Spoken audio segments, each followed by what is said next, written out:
Ko Dandi satu hari akan seserius dan sebesar ini industrinya gitu. Karena bahkan industri keuangan pun hari itu yang nggak seperti hari ini potensinya kan, dengan financial teknologi dan lain sebagainya. Wah, ini sesuatu yang gila. Bahkan sepemahaman aku, tolong koreksi kalau aku salah. Udah mau ulang tahun nih ya? Udah mau ulang tahun kamu? Itu terlalu gila. Dulu orang nggak pernah dengar namanya ribuan triliun. Nggak ada itu namanya ribuan triliun, itu nonsens. Sekarang tanggal berapa ini? bahkan punya itu 21 ya? Wah, itu 10. Ini tanggal 21 ya? orang itu akan Oh 26, oke. Ya, gue taunya April sini. awalnya prosperity. Iya, makanya gue lagi bilang sini. 21 April mah hari Kartini sama musuh ini. Masih? Oh iya. Seminggu ini diliburin. Tapi minggu sih ada. Minggu ada. Iya, nggak ada. Semua diliburin. Mau Yud, mau Kompria. Sama ya, semuanya gitu. Hari Minggu sih enggak sini, enggak, di rumah aja. Sini gimana? Toma sering lihat sini dong, datang ya, ajak jalan-jalan lah ya sini.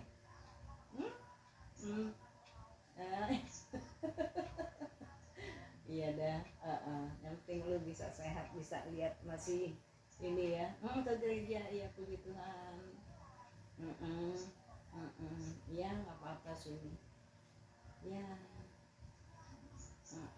Amin ya, Tuhan punya kasih belas kasihan ya Mas Yuni ya, biar kakinya kuat lagi, biar kaki Yuni kuat lagi berjalan.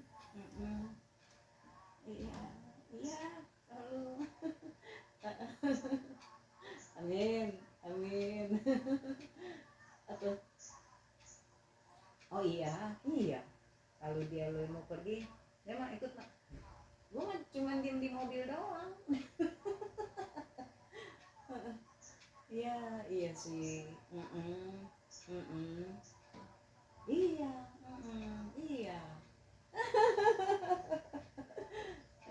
Gimana sih ini ya, kalau dia lagi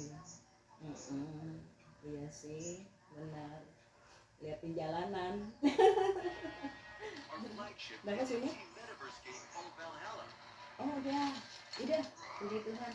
Yang nomor 2 nomor 3 ya, kan nomor 2 mah di itu kan udah wisudanya waktu kemarin nih, November udah terus yang ketiganya tuh dia ambil Mandarin kan. Cewek juga si Angel ya, dia juga udah di wisuda kemarin ini juga. Puji Tuhan deh ya. Amin sini. Ya puji syukur dah. Iya.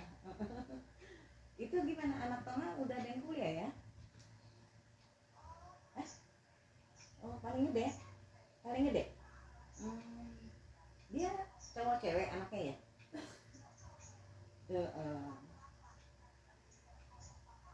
Iya nggak apa-apa, yang penting Tuhan udah berikan loh 2 anak, puji Tuhan.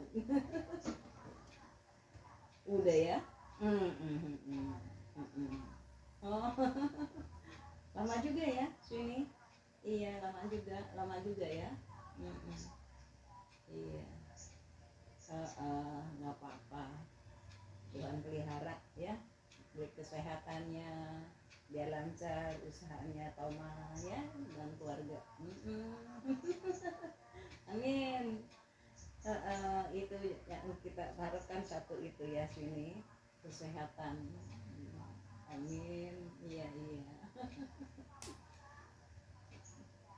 Ya setempo di belakang ya, tentu belakang tuh kayak kerja. Nah gua ambil itu ya, cincau balsam gituin, oles-olesin aja udah. Amin. Ya sini juga ya. Amin. Iya semua benar. Ya Tuhan berkati sini ya, biar sehat aja, biar cepat bisa itu berjalan lancar sini. Amin. Ya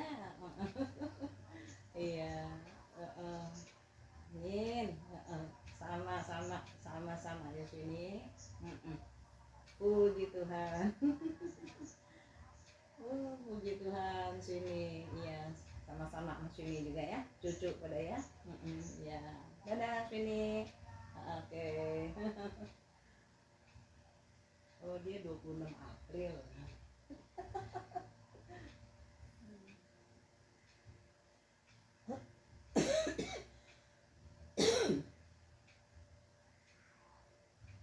Aku bilang, ini udah 1 April ya.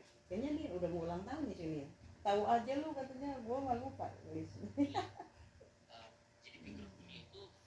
Gua mau gua catet, bilang gitu dong. 1 April mah hari Kartini katanya. Iya sih. Eksponensial. Eksponensial ya, kurva atau hockey stick curve. Jadi kurvanya itu eksponensial. Dan itu akan terus seperti itu rate-nya ya. Dan bahkan Apa itu nggak berpengaruh ke inflasi pada umumnya? Atau misalnya kan dengan kekayaan yang makin banyak mungkin akhirnya nilainya jadi nggak terlalu berarti atau nggak gitu ya? inflasi sebetulnya gini. Kalau misalnya kita bicara mengenai 50 tahun lalu, mungkin 1 rupiah itu kita bisa belanja macam-macam. Kalau sekarang mungkin 100.000 baru kita bisa belanja karena ada minuman. Lama-kelamaan inflasi itu pasti akan selalu ada. Karena ketika uang beredar makin banyak, Iya, ya, orang dan bicara mah ini ya otomatis sehat itu. inflasi Kan kakinya aja dia. nanti yang Tadi adjust itu adalah bisa mindset datang kita ke terhadap gereja, uang. ada orang gereja yang iniin dia, bimbing dia pakai kursi roda. Tidak lagi Baik juga itu. Dia orang udah lama sih ya. Orang lama dia. Kalau orang baru mah belum kenalan juga.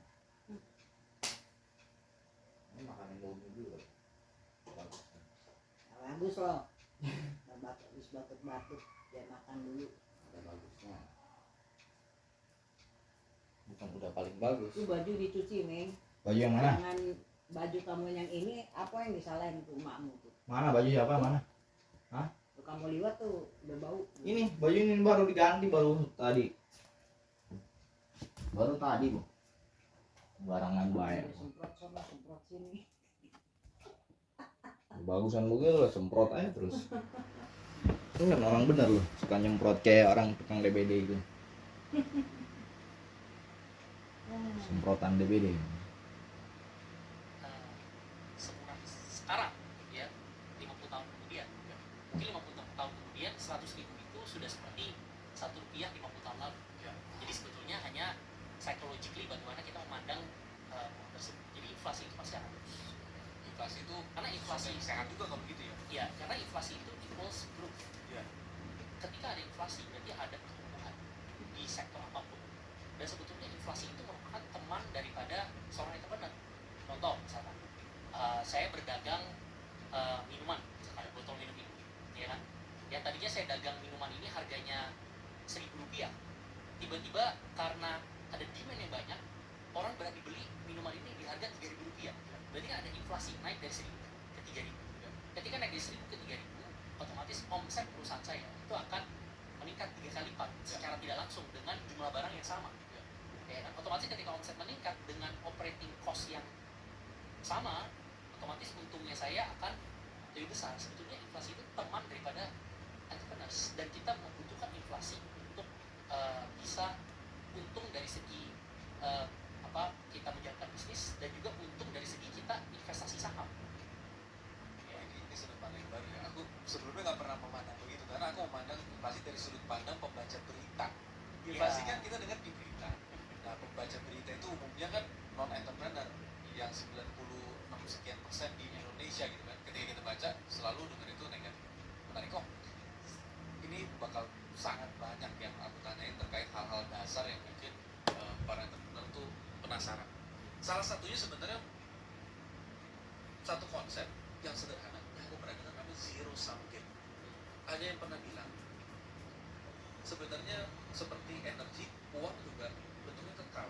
Dalam artian kekayaan bentuknya kekal itu kalau ada satu bencana atau pandemi atau apapun terjadi di saat yang lain krisis, dan kamu pernah ngalamin krisis di waktu di US itu ya, sebenarnya di sisi yang lain uangnya itu sebenarnya nggak hilang tapi hanya berpindah ke sebagian orang. Aku tuh benar-benar nggak paham. Kalau energi itu kan bisa dibuktikan ya, Bro ya. Ini suhunya, kalornya. Kalau uang apakah memang bentuk begitu atau memang karena pandemi terjadi ya itu hilang aja? Hilang. Ya memang Adit ini kalau menurut aku one of the greatest interviewer, karena bisa mendalami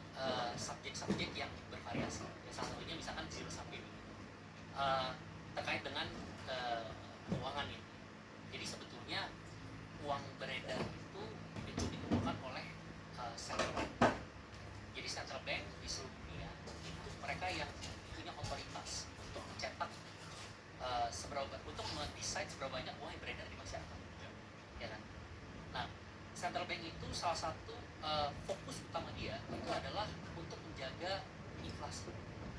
Balik lagi ke inflasi. Karena kalau inflasi terlalu tinggi, ekonomi akan tidak stabil. Ya. Ketika ekonomi tidak stabil, inflasi itu terlalu shock, itu juga tidak baik untuk masyarakat luas. Harga beras tiba-tiba naik nih kan sekarang lagi hot aja. Ya. Naiknya sampai meningkat terlalu tinggi, sampai misalkan dari harganya per kilo berapa tiba-tiba naik 5 kali lipat. Otomatis saya sebagai konsumer dan masyarakat yang sebagai yang mengkonsumsi beras itu tidak lagi cukup penghasilannya misalkan untuk hanya membeli kebutuhan dasar. Nah itu yang sangat berbahaya untuk ekonomi. Ya, tapi untuk pengusaha beras sebenarnya itu merupakan satu keuntungan sebetulnya kalau harganya naik. Ya. Nah jadi balik lagi ke central bank, dia itu yang mendesain kapan uang itu ada di masyarakat, kapan dia harus kucurkan uang lebih banyak ke masyarakat, kapan dia harus menarik uang tersebut ke masyarakat. Nah ketika terjadi inflasi cukup tinggi kemarin di Amerika tahun 2022 mulai, ya kan, dia 2023 mulai terjadi sedikit resesi. Di tahun tersebut ya 2022-2023 itu terjadi, itu merupakan tahun transisi di mana Fed itu ya atau Central Bank di Amerika dia menaikkan suku bunga yang cukup tinggi, sehingga itu merupakan rate-nya mereka untuk menarik uang dari masyarakat. Caranya menarik uang seperti apa sih teknisnya? Uang itu bukannya tiba-tiba hilang begitu aja. Caranya adalah senjatanya pakai interest rate. Karena ketika interest rate tinggi, interest rate, oke. interest rate. Ya. Ya. Nah karena ketika interest rate-nya tinggi, otomatis yang pertama suku bunga pinjaman itu menjadi lebih tinggi, suku bunga deposito itu menjadi lebih tinggi, ya kan? Nah sehingga orang-orang yang tadinya berpikir dia mau invest di stock market, ternyata stock marketnya turun performance-nya, dia mendingan taruh uang itu di deposito. Berarti kan uang yang beredar jadi sedikit. Ya, karena interest rate-nya tinggi juga, ya, cost of money-nya itu jadi lebih tinggi. Cost of money itu apa? Uang yang dipinjam oleh pengusaha ketika dia pinjam uang itu di bank. Jadi misalkan saya minjam 100 miliar, ya, Pak. Interest rate-nya tadinya misalkan 8% jadi 12%. Kenaikan 4% itu dari 100 miliar itu merupakan kenaikan yang cukup tinggi karena bunga saya jadi naik. Kurang lebih 50% kan bunganya naik. Cost of money saya jadi naik. Nah ketika cost of money naik, saya jadi enggan untuk pinjam ke bank karena hitung-hitungan bisnisnya udah gak cocok nih. Jadi buat apa saya pinjam tapi biaya pinjamnya itu mahal. Sehingga uangnya itu yang tadinya saya bisa pakai untuk tumbuhan bisnis saya itu jadi stagnan. Karena uang itu stagnan, saya nggak bisa spend uang itu ke penyewa misalkan saya mau open another store dari uang pinjaman tersebut, saya tidak bisa spend itu ke pemilik ruko ya atau pemilik lahan yang saya mau buka cabang karena saya nggak jadi pinjam ke bank, otomatis pemilik ruko itu jadi nggak dapat income dan itu efeknya berantai. Nah itu yang dimaksud oleh zero sum game sebetulnya. Bukan tiba-tiba uang itu hilang begitu aja, tapi itu merupakan decision dari si pencetak uang ini, apakah dia mau memperbanyak uang di masyarakat atau dia mau tarik uang itu kembali. Berarti dalam konteks ini sebenarnya mengerti cara kerja bank itu sekrusial itu ya. Ya, Gak sesederhana hanya memahami prinsip dasar akuntansi, tapi caranya dunia bekerja, yaitu yang memahami duit itu memahami caranya dunia bekerja gitu. Betul. Ini sebenarnya sedikit di luar topik yang selanjutnya, tapi aku penasaran dari sudut pandang Koko ya. Melihat sekilas, aku melihat cara pandang Koko kreatif, tapi menurut aku agak konvensional kalau aku benturin sama cryptocurrency. Mungkin, aku nggak tahu makanya. Untuk orang akuntansi yang sangat lihai dengan angka, aku sebut sebenarnya ilmuwan duit gitu ya. Karena ilmuwan duit itu akuntansi itu harusnya nggak sepinter ngomong kayak Koko. Harusnya ada jurusannya ya, ilmuwan duit ya. Ilmuwan duit itu kayaknya benar-benar melihat uang itu sebagai suatu keindahan dan melihat perputarannya itu indah ya. Tapi kalau cryptocurrency ya konsep pada dasarnya ya, aku nggak ngomong brandnya apa, tapi konsep dasarnya membuat nggak ada bank terus dia bikin desentralisasi. Sebenarnya apakah itu suatu konsep yang sebenarnya seharusnya masuk akal di masa depan? atau itu sesuatu yang sebenarnya gak ada konsep desentralisasi. Karena soalnya kalau tadi ngomong zero sum game, yang ngatur segala sesuatu harus ada satu entitas yang jelas, Iya. tentu yang harus bisa dipercaya. Kalau kepercayaannya menurun, gampang bikin teori konspirasi gitu. Tapi kalau bukan dia yang ngatur, kacau kan gitu. Betul. Dari sudut pandang kamu gimana? Jadi ini ngomong cryptocurrency ini lagi hot nih, ya sekarang, apalagi bagi crypto believer, di mana mereka ini mungkin sudah believe dari tahun-tahun lalu. Dan biasanya kalau crypto believer, mereka itu lumayan punya apa ya, punya keyakinan sangat tinggi. Bahkan mereka akan membentuk sebuah semacam apa Sekte. cult, ya kan? Iya, aku lihat langsung loh. Dan itu yang membuat crypto itu bertahan. Butuh ada sekte-sekte tersebut. Karena kalau enggak, kalau orang menjadi tidak percaya, Ya, makin lama kripto akan tidak ada nilainya. Ya, kan? Jadi sekte ini, cult ini sebetulnya yang membuat kripto ini bisa menjadi seperti sekarang. Semakin bernilai, semakin bernilai. oke. Balik lagi ya ke cryptocurrency Ya. dan relevansinya dengan uang. Ini analisa subjektif kok dia, maksudnya. Dan saya kan bukan expert Ya. di kripto, Ya. jadi ini cuman sekedar pandangan opini pribadi Ya. terkait dengan cryptocurrency. Cryptocurrency itu kan memang landasannya adalah blockchain. Ya. Jadi sebetulnya blockchain itu landasan utamanya adalah prinsip dasar akuntansi, ya, yaitu adalah journaling. Oke. Jadi sebetulnya kalau digali lebih dalam, sebetulnya blockchain itu adalah landasan dasarnya adalah Iya. akuntansi. Iya juga ya. Bener-bener. Nah, kripto itu kan digadang-gadang akan menggantikan uang, Ya. ya kan. Tapi sampai saat ini itu belum terjadi. Ya. Yang sekarang itu kripto itu bentuknya adalah sebagai suatu wadah untuk investasi Oke. dan juga untuk trading. Ya, jadi investasi dan trading itu dua hal yang berbeda. Ya, nanti saya bisa jelaskan lebih lanjut. Ini penting untuk ketika teman-teman di sini nanti ada seorang entrepreneur atau seorang investor, ya. Kadang-kadang mereka terbalik, mereka mau invest tapi mereka malah melakukan yang namanya trading. Ya, jadi itu dua hal prinsip dasar yang sangat penting ketika kita mau masuk ke dalam dunia investment. Nah, di cryptocurrency balik lagi ke sana, sekarang ini belum terjadi. Kripto itu belum bisa menggantikan uang karena uang ini masih dipegang oleh central bank, di mana central bank ini adalah government. Oke. Dan yang membuat negara itu ada, itu salah satunya adalah mata uang negara tersebut. Ya. Kalau mata uang negara tersebut nggak ada, mungkin negara itu tidak punya government tidak punya kekuatan yang sama, Ya. ya kan? Apakah cryptocurrency akan tetap ada in the future? Saya yakin akan tetap ada. Tapi gunanya cryptocurrency sebagai apa? Saya yakin salah satu gunanya blockchain itu adalah sebagai alat tukar. Karena blockchain ini kan sebagai satu alat tukar yang memang tidak membutuhkan middleman, sehingga ini bisa bergerak secara desentralisasi. Jadi kurang lebih pandangan saya terhadap kripto hanya sebatas itu dulu, ya kan? Ini birokrat. Sulit ini. Karena kalau tadi di awal kau ngejelasin itu seperti ilmuwan, hari ini kau menjelaskan seperti politisi. Yang barusan itu supaya tidak menyinggung, tapi aku nangkep warnanya. Berarti Iya. aku hanya mengonfirmasi bahwa memang posisi Koko sesuai sama yang aku prediksi gitu ya. Tapi dengan ngelihat posisi Koko hari ini, aku menebak sedikit lah alur yang bakal kita omongin ke depan. Iya. Nah, yang tadi Koko bilang, investasi itu beda sama trading. Apa sih yang dimaksud investasi beda sama trading? Ya, jadi investment itu kita melihat segala sesuatu itu long term, itu investment. Trading itu kita melihat segala sesuatu itu short term. Ya. Trading itu ada unsur spekulasi di dalam. Jadi kalau kita bicara mengenai stock market, di sini saya yakin mendengar info banyak yang investasi di stock market, banyak yang juga trading di stock market. Ya. Stock market in the short term itu merupakan voting machine. Pasti pernah dengar istilah seperti itu. In the long term itu merupakan weighing machine. Jadi maksudnya apa? Ketika in the short term stock market itu voting machine. Jadi ketika banyak orang yang vote bahwa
bisa take care dari sisi kontrol, ya kan? Karena perusahaan ketika kita invest di perusahaan, biasanya sub venture itu kita invest, kita punya uh, kita masuk significant minority, jadi kita punya say di perusahaan tersebut.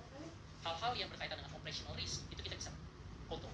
Nah, ketika sesuatu investment kita bisa kontrol, resiko akan semakin minim.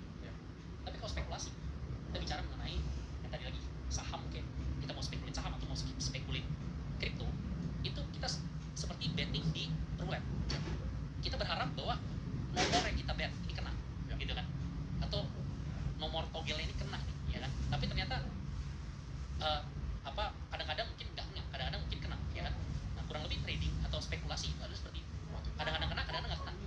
At the end of the day, orang yang bermain di trading ini bisa dibilang mungkin kalau di itu majority pasti lose. Ya kan? Hanya majority yang mungkin mereka punya luck yang big enough, dan dia punya intuisi dan juga mungkin nggak tidur gitu ya, karena kan itu kadang-kadang geraknya terlalu cepat. Jadi dia harus pantengin terus layarnya atau apa gitu ya. Nah, itu yang mungkin bisa untung gitu ya kalau di trading. Dengan kata lain sebenarnya ketika kita mau kelola duit jauh, mungkin trading dan investasi itu sebenarnya bukan pilihan, tapi sebenarnya disarankan untuk berinvestasi lah, bukan trading. Bahkan sebisa mungkin, maksudnya ya kalau trading itu uang kecil cuma buat have fun gitu ya, tapi kalau investasi sesuatu yang butuh analisa yang menarik, tapi itu sesuatu yang menjanjikan. Kok ngomongin dari Salt Venture, Koko kan memang founder dan managing partner di Salt Venture. Sederhananya sebelum Salt Venture pun Koko udah nanganin atau secure investasi itu triliunan untuk berbagai klien Koko di BJS dan lain sebagainya. Aku yakin Koko sudah bertemu dengan orang yang sangat kaya dengan cara pandangnya masing-masing. Ini pertanyaan yang sebenarnya sangat sederhana, tapi aku rasa hanya analis kayak Koko yang bisa nemu polanya.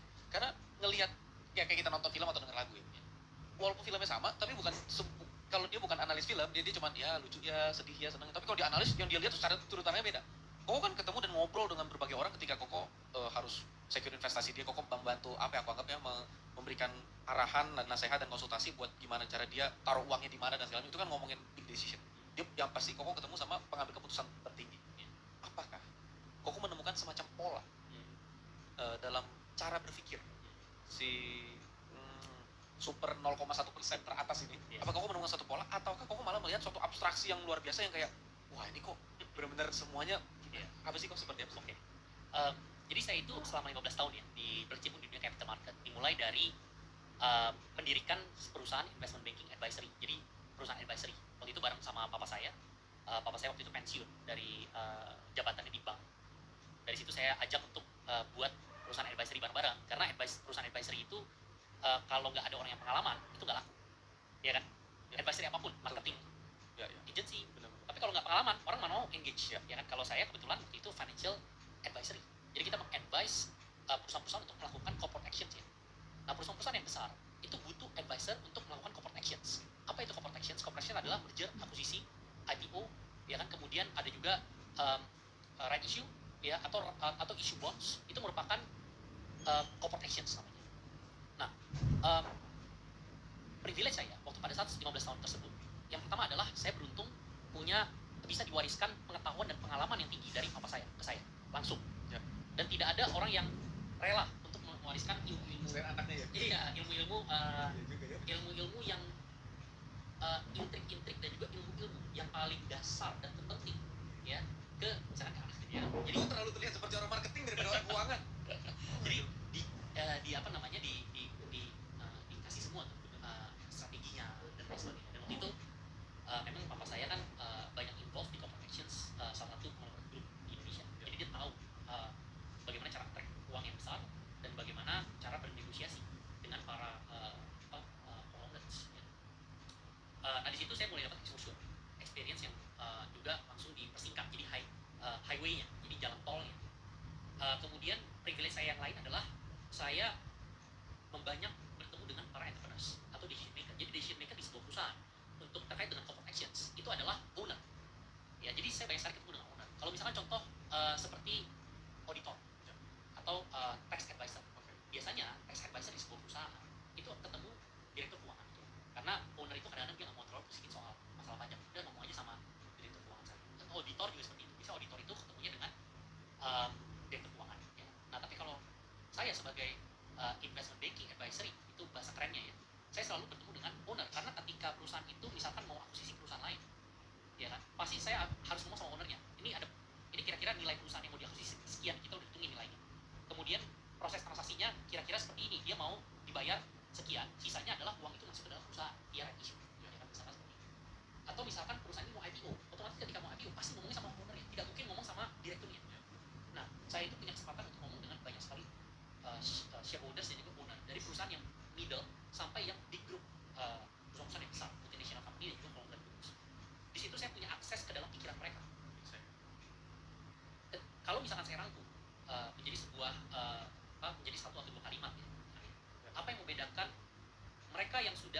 reach the top 0.01% dengan normal entrepreneurs, dengan entrepreneur yang mungkin menjalankan usahanya ya seperti the rest of the 99%.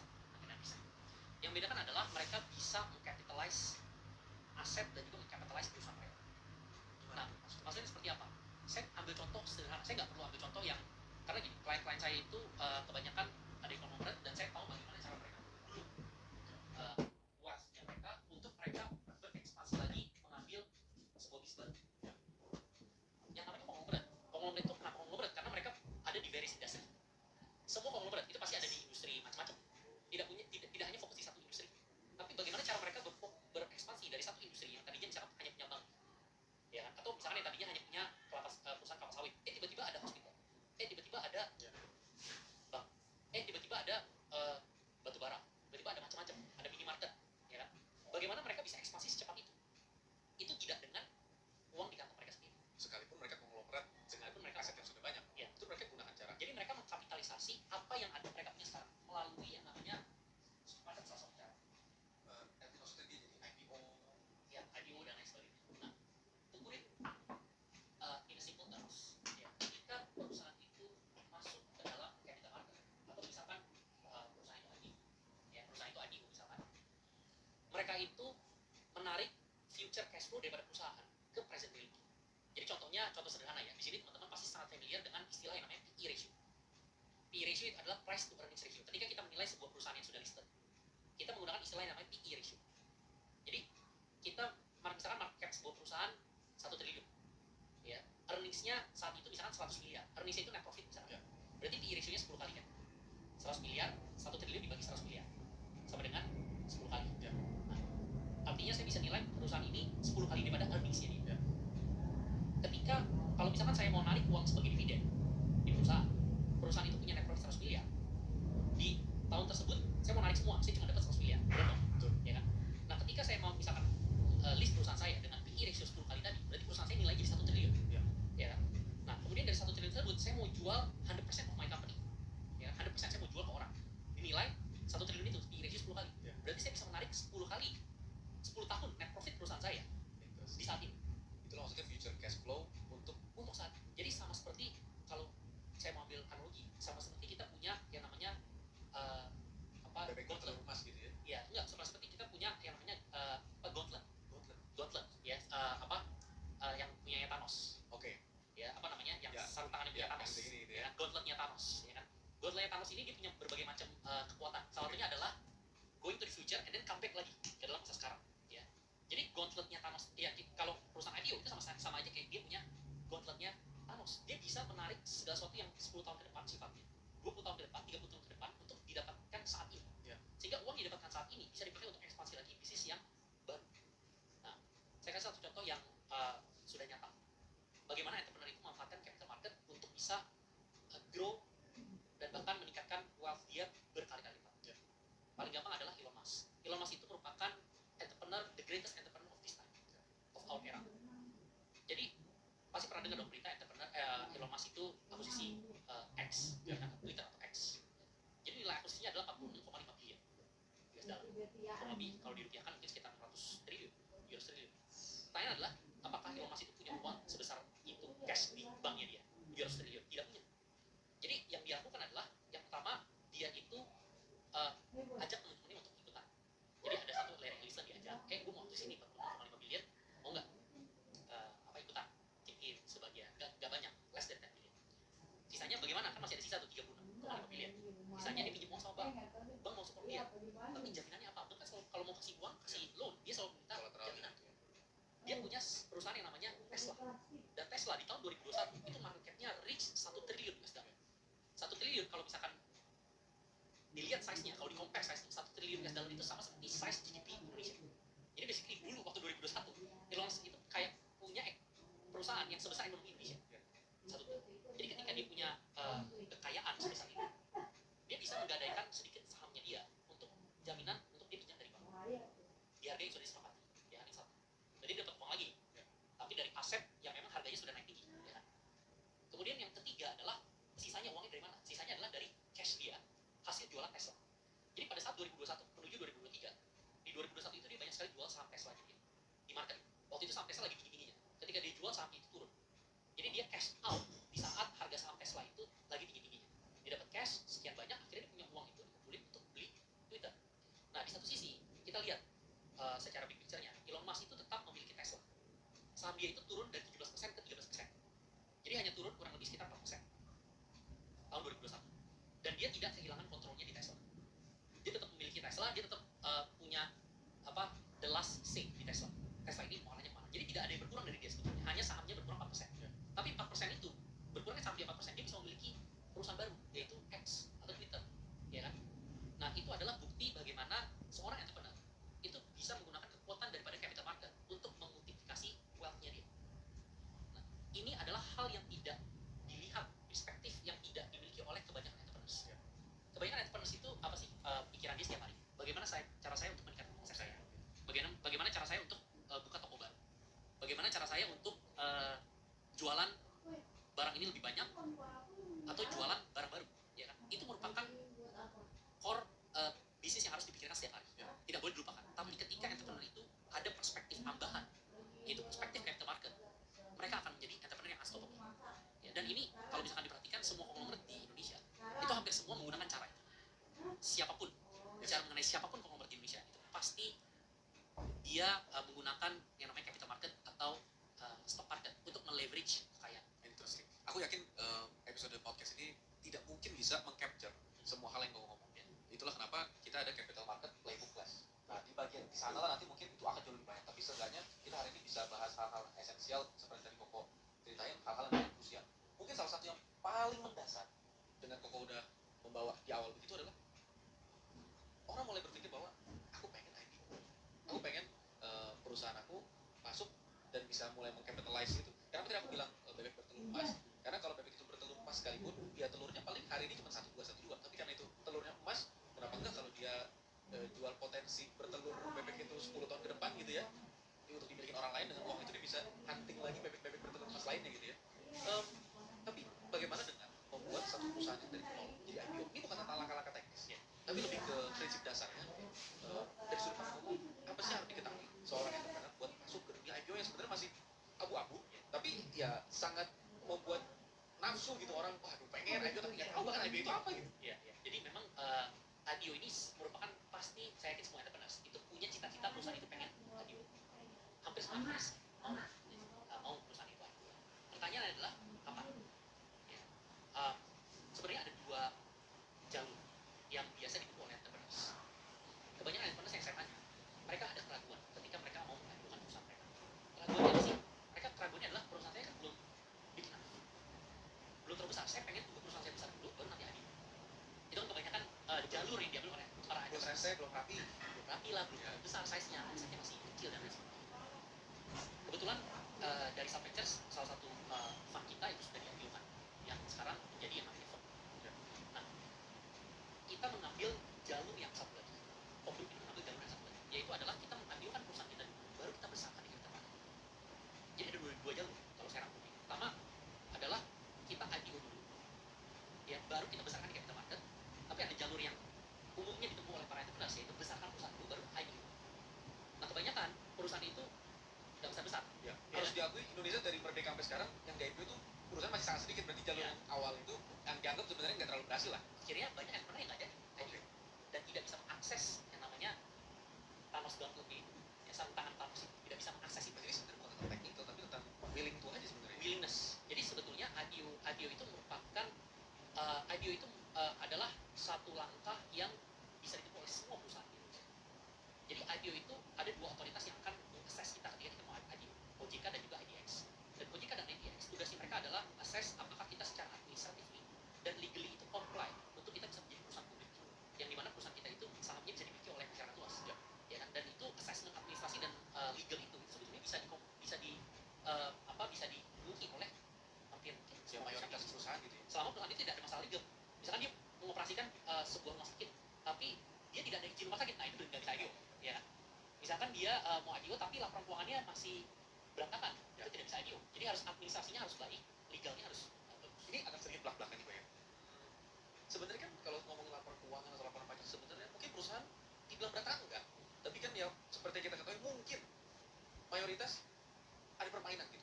Nah gimana gimana caranya mereka berpikir buat IPO. Iya. Tapi kan faktanya konglomerat IPO gitu ya. Nah itu gimana sih? Aku nggak nemu jalur tengah gitu ya. Permainan atau enggak itu kan kita nggak tahu ya. Enggak, ini sudut pandang, maksudnya sudut pandang Ya. orang yang Maksudnya sekarang mungkin ngerasa nggak rapi, ah, nggak rapi. Jadi kadang-kadang bahasanya positif ya. jadi kadang-kadang gini yang terjadi eh, untuk semua entrepreneur yang baru mulai usahanya, dia mencampur adukan kekayaan pribadi dengan kekayaan perusahaan. Oke. Artinya ketika itu terjadi ya, misalnya contoh lah, beli mobil pribadi tapi pakai uang perusahaan, itu kan berarti campur adukan.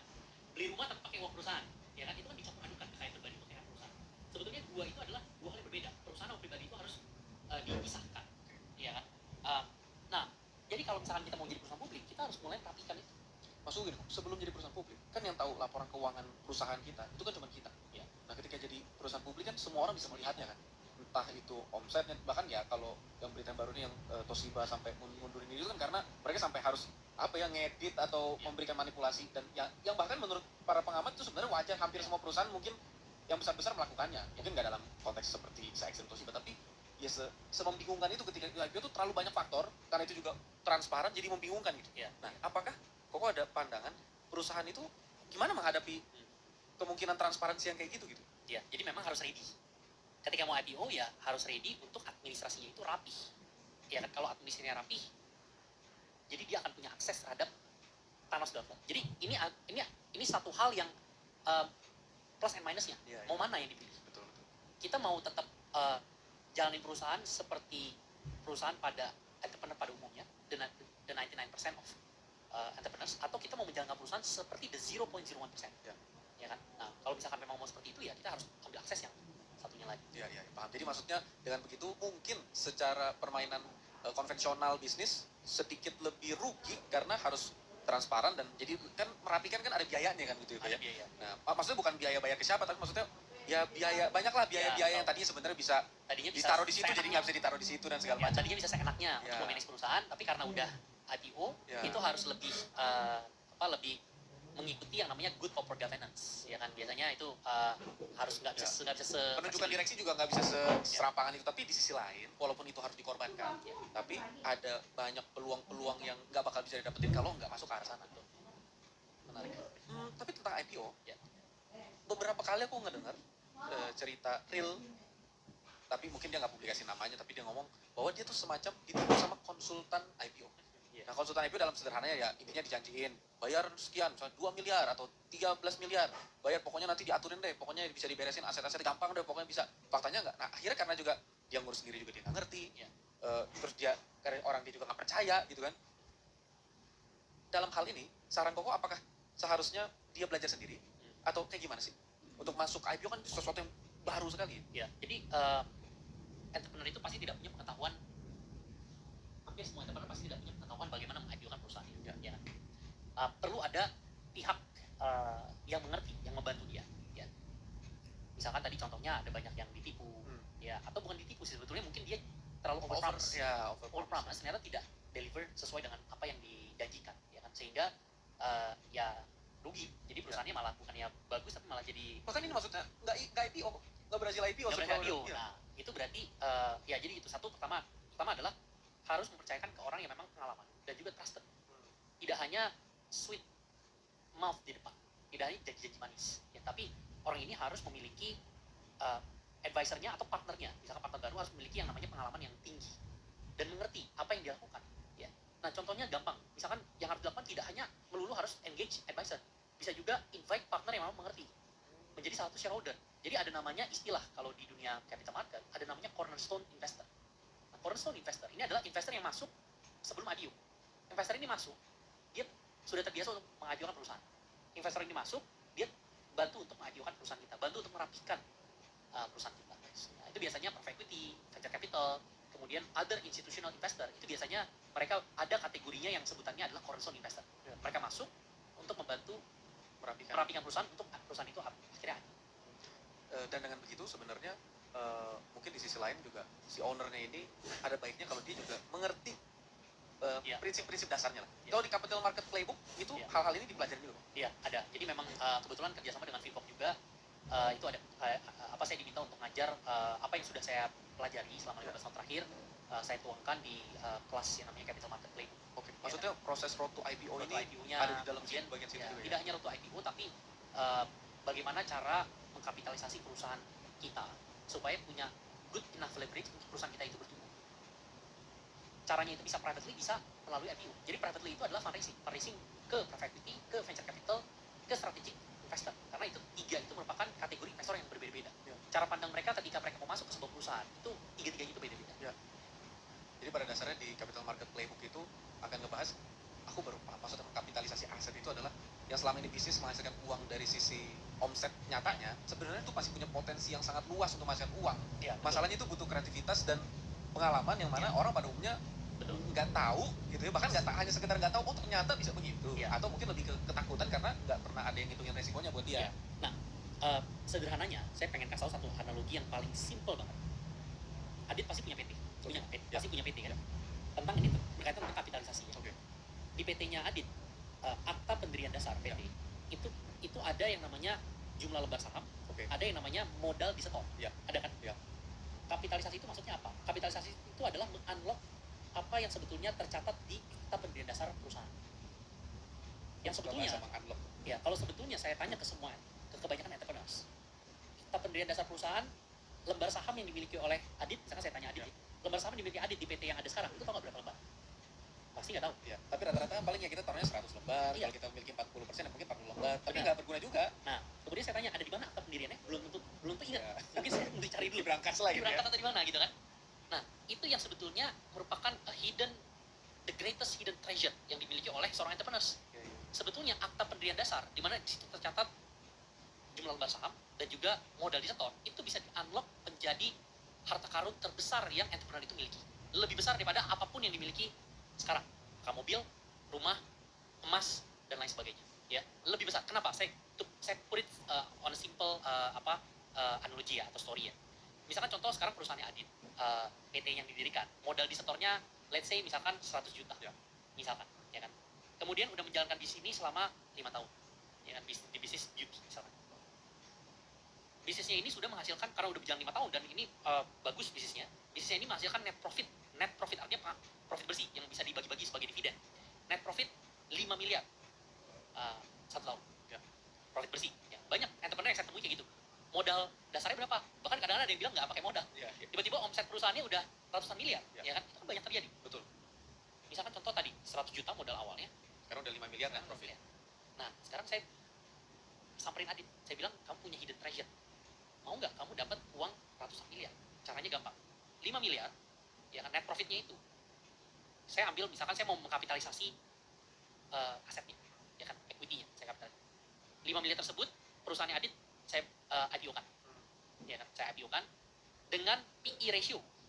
Biasanya kalau perusahaan-perusahaan yang ber-IPO, itu PE ratio-nya 20 kali sampai 30 kali. Berarti apa? Artinya apa? 20 sampai 30 kali daripada 5 miliar yang dimiliki perusahaan Adit. Ya. Let's say misalkan 30 kali lipat. Karena biasanya kalau perusahaan masih growing, itu PE-nya bisa makin tinggi. Bahkan ada yang PE-nya 50 kali, PE-nya lebih tinggi daripada itu. Banyak perusahaan-perusahaan yang di stock market, yang sekarang-sekarang ini lagi heboh lah. Misalkan ada perusahaan properti yang Big 2, Ya, ya, ya. dan lain sebagainya. Itu kan Karena brandnya juga PE ratio-nya naik tingginya ya. minta ampun, ya kan? Let's say conservatively 30 kali. Berarti 5 miliar dikali 30 sama dengan 150. 150 miliar. Yang tadinya 100 juta yang dimiliki Adit, modalnya 100 juta. Ya. Itu di-unlock menjadi 150 miliar. Kemudian Adit berpikir, oke, saya kayaknya pengen lepas ke market 10% aja deh. Cash out sama 10%. 150 miliar, cash out 10%. Berarti bisa cash out 15 miliar. Ya. Masuk cash atau Future invest cash flow 3 tahun net profit di depan. 30 tahun net profit ke depan. Karena 30 kali. Ya. Nah, kalaupun dia hanya melepas 10% kan. Ya, 10% berarti 15 miliar. Ya. Ya kan, dapat 15 miliar di kantong nih. Kita undang investor untuk masuk, membeli perusahaan kita di harga 30 kali PE. Ya kan? 30 kali PE, kita lepas 10%, kita dapat 15 miliar di kantong. Adit bisa pakai 15 miliarnya untuk beli rumah, Ya, ya. untuk beli mobil, ya kan? Atau untuk memulai usaha yang lain di industri yang berbeda. Jadi konglomerasi, mulai lagi industri yang baru, misalkan. Nah, itu kan artinya itu satu perspektif yang kebanyakan entrepreneur itu nggak miliki. Ya. Dia Ya. lupa bahwa ada hidden treasure Ya. tersembunyi yang bisa di-unlock. Walaupun harus diakui kalau di dunia timur, maksudnya ya Chinese, Indonesia, dan lain sebagainya, uang kan lebih ke mentalitas daripada angka ya kok ya. Maksudnya mentalitas tuh, ya mungkin yang menghalangi mereka bisa jadi juga salah satunya adalah perasaan, aduh nggak percaya gimana kalau nanti saya ditipu, gimana kalau nanti saham saya tiba-tiba makin kecil, gimana kalau saya kehilangan dan segala macam. Jadi mungkin secara rasional udah dihitung 100% di atas meja itu udah bener, tapi secara mentalitas dia nggak siap gitu. Benar. Memang kalau fear itu kan muncul karena sesuatu yang unknown, yang kita nggak tahu. Ya, jadi itu kebanyakan yang terjadi. Itulah kenapa maksud aku seenggaknya kalau udah seenggaknya tahu dah lewat apapun ya, nggak harus capital market playbook-less, lewat cara apapun, mungkin salah satunya itu. Jadi seenggaknya tahu dulu apa yang dihadapin. Jadi mentalitasnya jadi lebih kuat dan terbangun lah, jadi tahu apa yang ini dijalani. Tapi konteks yang tadi Koko bilang unlock the hidden potential itu adalah berlaku kalau bisnisnya sehat. Ya, maksudnya kalau bisnis yang nggak sehat, wah itu nggak ada yang ini. Nah, pertanyaan terakhir aku adalah, ya mungkin ini menjelang terakhir lah ya. Sebagai founder dan managing partner di Salt Venture, Koko sangat sering melihat dan mengevaluasi, menganalisa perusahaan. Mana yang layak diinvest, mana yang enggak. Ya. Dari sudut pandang Koko, seperti apa sih perusahaan yang layak diinvest? Ini kan setiap orang, setiap managing partner tuh punya style yang beda-beda gitu, idealisme berbeda. Di luar hal-hal yang pasti seperti ya keuntungannya, kesehatan operasional dan lain sebagainya, apa sih Koko lihat? Nah, jadi sebetulnya segala macam jenis perusahaan itu ada investornya. Sama seperti makanan. Jadi ada yang suka durian, ada yang suka pete, ada yang suka mungkin Korean restoran favoritnya, ada yang suka padang, ya kan? Sama seperti perusahaan, segala macam cycle bentuk perusahaan itu ada investornya.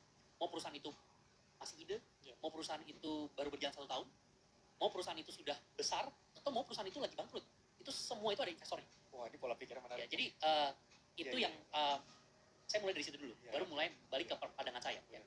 Nah, investor, saya kategorikan investor itu ada 4 tipe investor di capital market. 4 tipe ini ada karakternya masing-masing. Jadi ada tipe investor yang sifatnya growth investor. Growth investor ini adalah investor yang dia invest ke perusahaan yang perusahaan itu lagi bertumbuh kencang. Contoh misalkan perusahaan yang lagi bertumbuh kencang itu adalah AI related company. Atau misalkan perusahaan yang ada di industri healthcare, itu perusahaan yang lagi bertumbuh kencang. Ya kan? Growth investor ini suka dengan perusahaan-perusahaan yang lagi momentum bertumbuh besar, industrinya lagi growing. Contoh seperti 10 tahun yang lalu, perusahaan-perusahaan e-commerce, perusahaan-perusahaan yang sifatnya teknologi, itu lagi bertumbuh kencang selama 10 tahun terakhir, ya kan? Nah, growth investor suka masuk ke dalam perusahaan tersebut.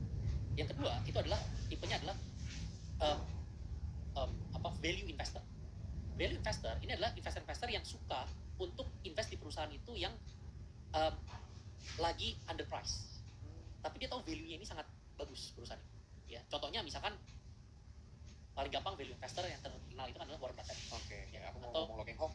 atau misalkan Lokeng Hong ya, atau ya paling ini adalah Warren Buffett. Ya, dia melihat perusahaan-perusahaan yang underpriced kemudian diinvestasikan. Nah, cuman ada kelebihan kekurangannya. Value investor itu harus bersabar. Karena dia harus menunggu sampai masih market itu menjustify penilaiannya dia bahwa ini tuh under value. Kecuali kalau dia segede Warren Buffett. Ya, maksudnya ketika dia beli itu udah langsung dia bisa gerakin market, ya kan? Nah, itu adalah value investor. Itu dua tipe yang berbeda, growth investor sama value investor. Kalau growth investor itu contohnya adalah Masayoshi Son yang punyanya SoftBank. Dia suka sekali dengan sesuatu yang lagi naik tinggi, growing. Ya. Nah, yang ketiga itu adalah activist investor. Activist investor biasanya dia invest di perusahaan, di mana perusahaan ini dia tahu celah-celahnya dan dia mau menentang perusahaan ini supaya menjadi lebih bernilai. Ya. Nah, contohnya adalah activist investor itu salah satunya yang saya sering jadikan acuan benchmark itu adalah Bill Ackman. Jadi Bill Ackman ini dia punya satu company, ya dia invest di banyak perusahaan. Salah satunya ada Chipotle, kemudian ada juga Universal Music Studio, ya kan, dan lain sebagainya. Contohnya misalkan Chipotle, dia tahu bahwa kehadiran dia itu dia bisa menterol perusahaan ini. Ya, dia invest dengan uang yang sangat banyak sampai 20% gitu ya kepemilikan di perusahaan. Kemudian dia minta ada board seat di perusahaan tersebut. Board seat itu ketika dia duduk di board seat perusahaan, dia jadi punya power untuk bisa menavigate perusahaan ini mau dibawa kemana. Dia punya influence perusahaan tersebut. Ya biasanya itu yang dilakukan. Nah, Blackstone itu pernah menterol Hilton. Jadi Blackstone itu pernah investasi di Hilton Hotel. Ya di akuisisi, kemudian dia bawa manajemen baru ini mentransformasi Hilton. Akhirnya perusahaan Hilton jadi bernilai sehingga dia exit bisa dinilai yang paling tinggi. Dia untung di sana. Yang keempat ini adalah momentum investor. Momentum investor ini dia seperti trader. Ya dia investasi di saham-saham yang memang lagi uptrend atau lagi downtrend. Ini biasanya hedge fund. Hedge fund itu suka seperti itu. Dia lihat momentumnya lagi apa nih? Lagi naik, dia long the shares. Tapi kalau lagi turun, dia short the shares.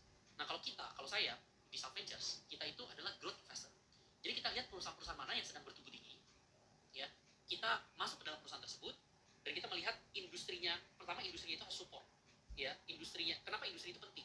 Saya kasih contoh misalkan tahun lalu pada saat kripto lagi nyungsep. Ketika di tahun itu saya buka perusahaan kripto, saya akan sampai mulut saya kering. Itu nggak akan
year bagi beberapa entrepreneurs itu merupakan tahun yang tough, 2023 ya. Tapi entrepreneurs itu didesain ya untuk punya mesin yang bandel. Ketika situasinya lagi tough, dia malah makin kuat. Jadi para entrepreneurs harus tetap memiliki yang namanya underdog mentalitas, di mana ketika dia kegencet, dia malah makin naik. Tahun ini dan tahun depan ekonominya akan mulai makin lama makin membaik. Ya, tapi harus bisa punya pandangan 5 tahun ke depan. Jadi ketika tahun kemarin itu lagi struggling, harus terbiasa dengan struggle tersebut. Sehingga ketika tahun ini belum bangkit, itu sudah merupakan menjadi satu kebiasaan.